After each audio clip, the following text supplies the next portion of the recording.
that went back and forth. I at first went there around 2003 or 2004, and then I asked them to send it back to me. Unfortunately, we hadn't passed papers yet, because once you pass the final papers with a museum like Smithsonian, you can't get your stuff back.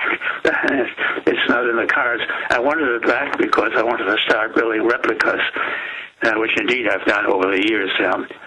Most major museums, like the Science Museum in Tokyo, museums in Berlin, museums in Paris and other places, all have long box replicas. But eventually, I guess, long box went to the Smithsonian in 2005. Last year, in August, I think, I got invited to the Smithsonian.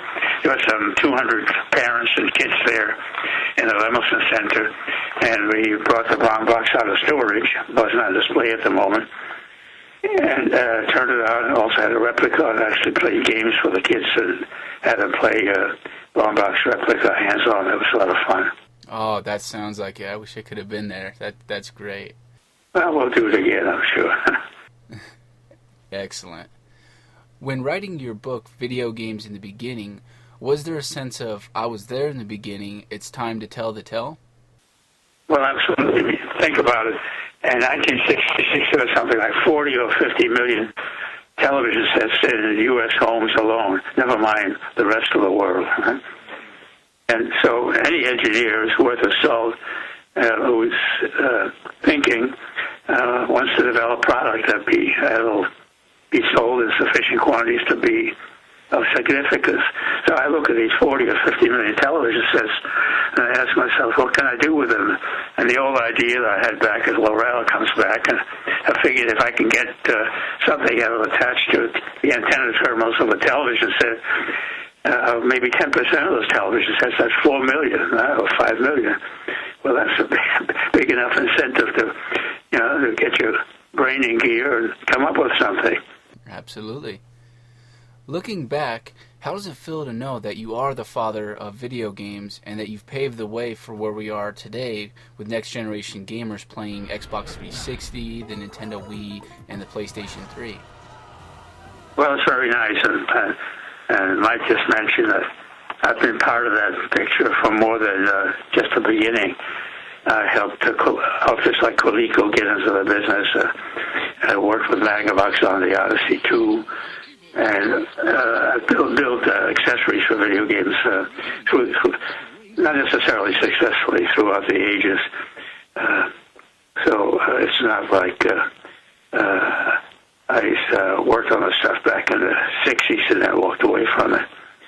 Yeah, absolutely. So you've been actively involved since, right. Which is incredible. In fact, just recently we had Age of Ice, on which Logitech spent a fair amount of money. They decided not to build it because they spent so much time analyzing it and building prototypes that the business went away. So that's how it goes.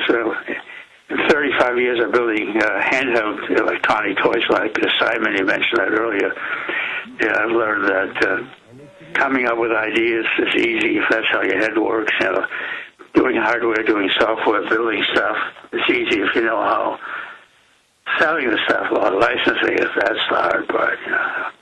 So there are years when I came up with 25 or 30 completely different handheld ideas.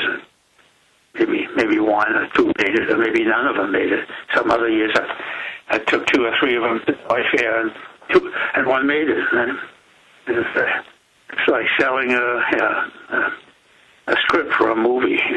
How many scripts do you think the writer has to write before something hits? Oh, absolutely, and a lot to go through, and most of them, aren't too good with the scripts and getting it landed on the right person's desk, and then the one that makes it through.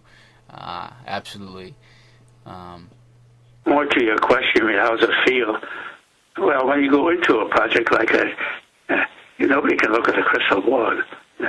I had no idea of how it would develop. To me, it was a piece of equipment, a gadget to attach to a television set to have some fun.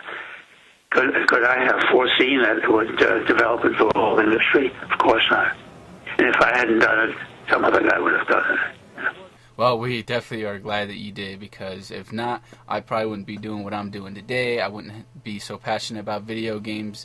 Well, yeah, if you hadn't been bored, you wouldn't be doing anything, right? Yeah, that too. Yes, sir. What have you got going on now in your career? Well, you might consider my age. You know, I just turned 88, and what do people my age normally do? Very little. I've kept cranking, and I'm right in the middle of design of several electronic toys. Whether they'll go anywhere is another question, but I'm having fun.